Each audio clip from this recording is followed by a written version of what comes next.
د خوست ولایت د نادرشاهکوټ ولسوالۍ اړوند د ځینې خیلو سیمه هغه سیمه چې په تیر کې به ډیری وخت د نامنیو شاهده وه چې ماشومان او ځوانان یې له زده کړو بې برخې وو. څو میاشتې دمخه د دې سیمې د استادانو، ځوانانو او قومي مشرانو لخوا په دې سیمه کې وړیا کورس جوړ شوی و چې مالي چارې یې د بهرني مسافرو او د سیمې د اوسیدونکو لخوا ورکول کېدلې. نن دغه کورس د اطلاعات او فرهنګ وزارت د ځوانانو چارو معین له لوري د اطلاعات او فرهنګ ریاست یوه څانګه وګرځول شوه.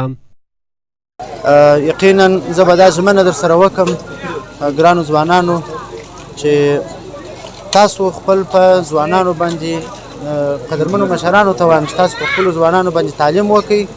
د کار زمینه به د افغانستان اسلامي امارت حتما ورته برابروي.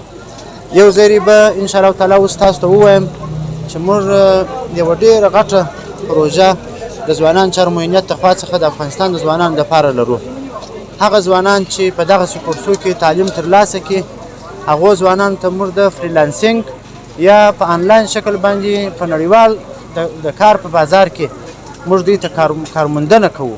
او دا مرکز یو نیک ګام ده او ډېر زبردست فعالیت او عمل ده. د ټولو ولسوالیو د ځوانانو نه، استادانو نه، مشرانو نه د موږ دا خواسته چې د ځینې خیلو د قوم د دې تقلید پلوي وکړي او داسې تقلید دوی هم وکړي. دغه وړیا کورس کې له لومړي ټولګي نه تر 12م ټولګي پورې شاګردانو ته ساینسي علوم تدریس کیږي. یاد کورس کې چې اوس مهال 200 شاګردان پکې زده کړې کوي د 11 استادانو او ځوانانو په ګډون د سیمې د اوسیدونکو د اقتصادي ستونزو او له زده کړو نه د ځوانانو د لرېوالي ته په کتو سره رامنځته شوی و.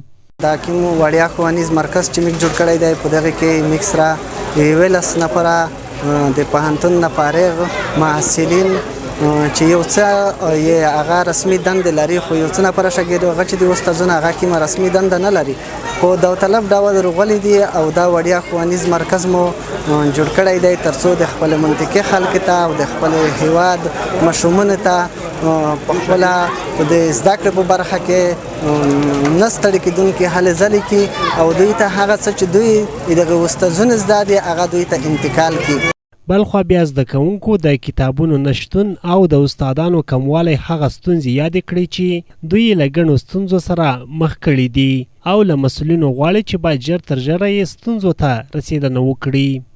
دا چې زموږ د استادانو څخه ډېر خوښ یو ځکه موږ ته دومره لویې ستونزې حل کړي په دې منطقه کې هغه به موږ ښار ته په زده کړه په لاسرسی نه لرلو ځکه تلای به نه شو ښار ته. یو اقتصادي مشکل و بیا بل د لارې مشکل و.